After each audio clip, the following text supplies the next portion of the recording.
Hey everyone, welcome back to my channel. So it's time for another new perfume releases video. My second one for February. When I did the first one, I said I'll probably end up doing a second one because so many new ones coming out. And a week later, I'm already ready to do another video of lots of new perfumes.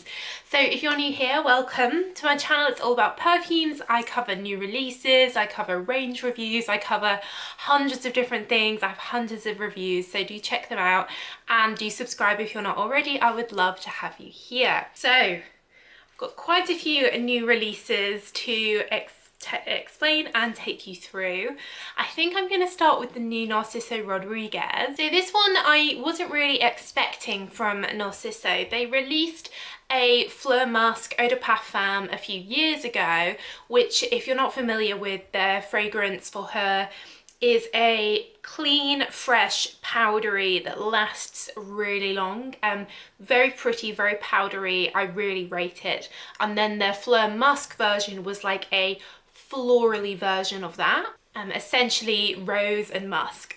So the new one they brought out is Fleur Musk Eau de Toilette, and looking at the notes and everything, it's very similar to original Fleur Musk. So personally, I'm not sure this is really necessary, but there you go. It comes in that pink bottle like Fleur Musk did, but it has a more transparency, glassy feel to the bottle. It's really pretty. As you'd expect from Narciso, it lasts quite long. I put one spray on my skin a few hours ago and I can still really smell it on me. The spray was quite powerful. I think you get quite a lot in the spray, but it really, like, I can't get away from the smell. I can really smell it. And what does it smell like? Well, it smells like Fleur Musk. It smells like roses and musk.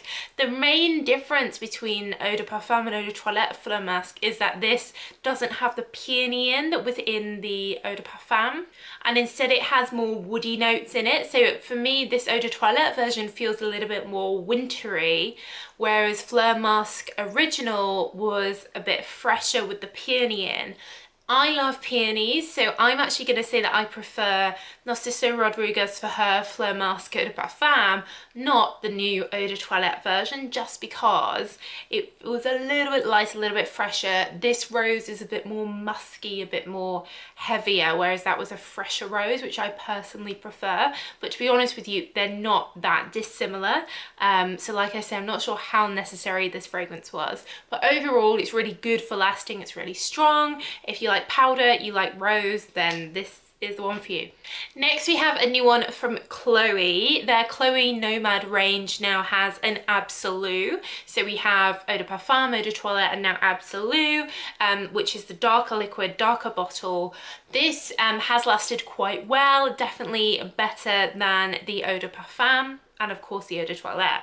This is a woody, mossy, green, deep green perfume. So if you like that oak moss, that woody sort of being outside type smell, it's slightly cloying as well, this Absolute version. I really do get the oak moss and the woody notes coming through. It has Mirabelle in, which is kind of like a citrus fruit that you get initially in the zestiness, but as this fades down, it becomes more and more about the oak moss, about a musky wood, dark green. So if you liked the Eau de Parfum, then the Absolute version is basically like a better version, a stronger version of the Eau de Parfum, so you'll probably like that. But it's powdery and feminine. It's certainly not masculine, but it does have a deep sense to it. So it's not like pretty girly. It's quite a serious perfume, I'd say. Could be quite good for work or if you just feel quite serious. Next, a new one from Erin, which is part of the Estee Lauder family, called Wild Geranium. Now, as always with Erin, the branding and everything is really pretty. It's very sort of reminds you of English country garden, innocent, carefree, or sort of Northern European, beautiful, delicate flowers. And Wild Geranium, of course, fits right into that theme. The packaging's really pretty and it has a little purpleness on the lid. They all have different lid colors. This is definitely a spring perfume. Even though it's called Wild Geranium, it's actually rose that is the star of the show in this perfume. peony, rose, geranium, all these very light fragrances. It's not a heavy rose at all. It's not like Fleur Musk. It's a very light rose. Narcissus, tuberose. When you first spray it, there's a little bit of lemony zest, but it settles almost straight away into all these different flowers, like smelling a bouquet of flowers, like walking into a flower shop, walking into a meadow of English geraniums. Very light, very fresh, very pretty. I imagine this will be really good for a Mother's Day gift. It's the kind of fragrance that's hard to dislike because it's just pretty and feminine. In terms of lasting, you know, it's not amazing for lasting. Even on the card now, it's only been a few hours and you have to really put your nose in to smell it. And on my skin, it just faded relatively quickly, but very pretty, and we don't always want that really heavy perfume, do we? So if you do want something for spring that's very light and pretty, then this is a cute option for that. Next is a new one from Hugo Boss called Alive. This I smelled in the airport the other day. I don't think it's widely sold yet. It was an exclusive at Heathrow Airport. This is essentially a quite good work perfume, as you'd expect from Hugo Boss. It has, at first, an appley fresh vibe to it, and then in the dry down, there's a subtle cinnamon, subtle vanilla, but mainly pretty jasmine with a woody base. So to me, this came across as a little bit generic. It came across as pretty, but it came across as quite safe, quite simple, difficult to dislike, but I can't imagine anyone like loving it and being really into it. So very, very safe perfume. The name as well, Alive, is quite, it doesn't really mean anything, and the branding is just lots of smiling women looking happy wearing Hugo Boss. So it didn't really inspire me as a fragrance. The marketing behind it and the smell, again, wasn't particularly inspirational, but I guess we do need these types of perfumes if we do want something a bit generic for work or easygoing, or if for a gift. If you know people that like Hugo Boss, then I'm sure they'll like this one as well. But overall, I just found it a bit like meh.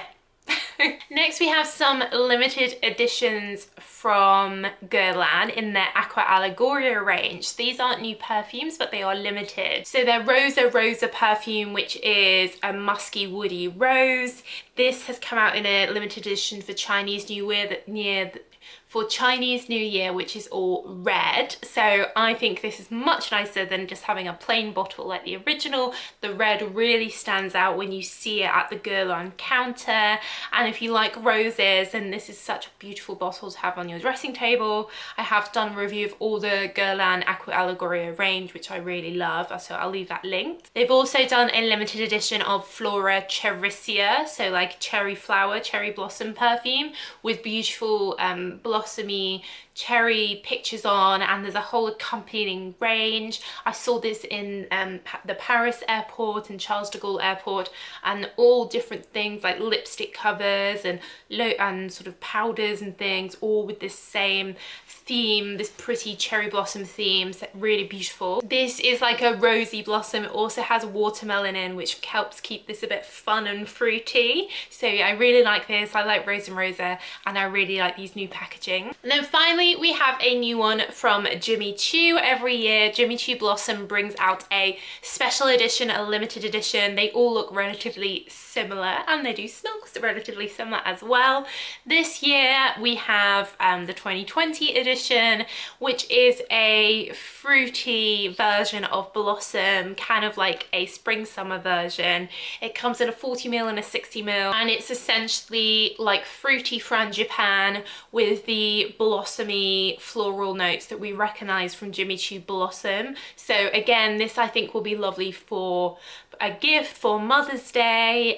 Relatively affordable, beautiful packaging. I love the Blossom bottle because it's just got such high impact with that big lid, and it's all sort of sparkly and pink and nice. So just a very nice, pretty, easygoing perfume. Good for young people, I'd say. Good if you want something to just spray and feel fresh and have that fruity floral vibe.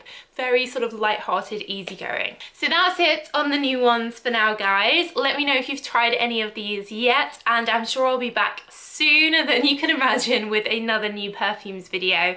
But thank you so much for watching. Don't forget to subscribe if you haven't already, and I'll see you in my next video. So bye for now.